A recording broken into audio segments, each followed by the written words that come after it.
तो दोस्तों, आज की कहानी खिचड़ी पर। अरे हाँ, वही खिचड़ी जो बीमार पड़ने पर या फिर जब कुछ फटाफट बनाना हो, कभी जब काम करने का मन ना हो तो हम बनाते हैं। बचपन में कभी सुनी थी ये कहानी, तो आज उन्हीं यादों को ताज़ा करते हैं। तो चलिए शुरू करते हैं आज की कहानी। विद्यासागर की नई नई शादी हुई थी और पहली बार वो जा रहा था अपनी पत्नी को लेने ससुराल। जाने से पहले उसकी माँ ने उसके लिए खिचड़ी बनाई। उसे बड़ी पसंद आई और उसने कहा, मम्मी इसे क्या कहते हैं? ये तो बड़ी स्वाद लग रही है। उसकी माँ ने बताया, बेटा इसे खिचड़ी कहते हैं। विद्यासागर ने कहा, ससुराल जाके यही बनवाऊंगा अपनी पत्नी से। बस घोड़े में जा रहा था, खिचड़ी खिचड़ी रटता हुआ। तभी बीच में एक नाला आया और ठोकर लगने से खिचड़ी बन गया खाचड़ी।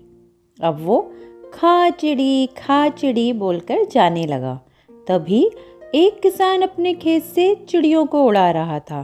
विद्यापति के मुंह से खाचड़ी खाचड़ी सुनकर उसे इतना गुस्सा आया कि उसने उसकी धुलाई कर दी। विद्यापति रोता हुआ बोला, क्या बोलूं फिर? किसान बोला, उड़ चिड़ी बोलो।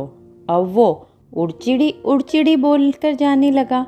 आगे एक शिकारी ने जाल फैला रखा था चिड़िया पकड़ने के लिए, और विद्यापति के मुंह से उड़ चिड़ी सुनकर उसे इतना गुस्सा आया कि उसने फिर से उसकी धुलाई कर दी।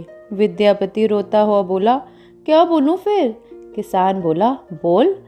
आते जाओ फंसते जाओ, आते जाओ फंसते जाओ।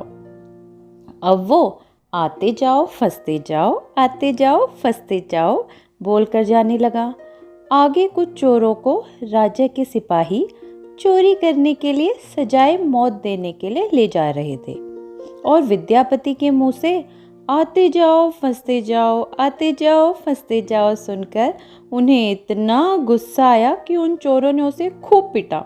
विद्यापति रोता हुआ फिर से बोला, क्या बोलूं फिर? चोर बोले, बोल। ऐसा किसी का ना हो, ऐसा किसी का ना हो। अब वो ऐसा किसी का ना हो, ऐसा किसी का ना हो बोलकर जाने लगा। आगे एक जगह शादी हो रही थी और विद्यापति के मुंह से ऐसा किसी का ना हो, ऐसा किसी का ना हो सुनकर बारात को इतना गुस्सा आया कि उन्होंने उसकी फिर से धुलाई कर दी। विद्यापति रोता हुआ बोला, अब क्या बोलूं फिर? बाराती बोले, ऐसा बोलो, ऐसा सबका हो, ऐसा सबका हो। अब वो ऐसा सबका हो, ऐसा सबका हो बोलकर जाने लगा। आगे एक जगह एक आदमी की मौत हो गई थी और लोग उसको शमशान घाट लेकर जा रहे थे, और विद्यापति के मुंह से ऐसा सबका हो सुनकर लोगों को इतना गुस्सा आया कि उन्होंने मार मार कर उसकी हालत अधमरी कर दी। विद्यापति रोता रोता अपने ससुराल पहुंचा और हाथ पांव धोकर अपनी पत्नी से बोला, वो बना दो। अब तक वो सब कुछ भूल चुका था। पत्नी बोली, क्या वो? वो फिर बोला, अरे बोला ना वो बना दो। बेचारी पत्नी अब क्या बनाती, और विद्यापति को इतना गुस्सा आया कि उसने उसको पीटना शुरू कर दिया।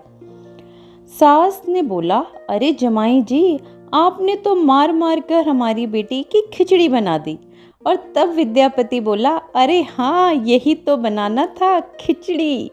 तो आज की कहानी बस इतनी सी, और ऐसी ही कहानियाँ सुनने के लिए इस चैनल को लाइक, शेयर और सब्सक्राइब करना ना भूलें, और इंतज़ार कीजिए मेरी अगली कहानी का।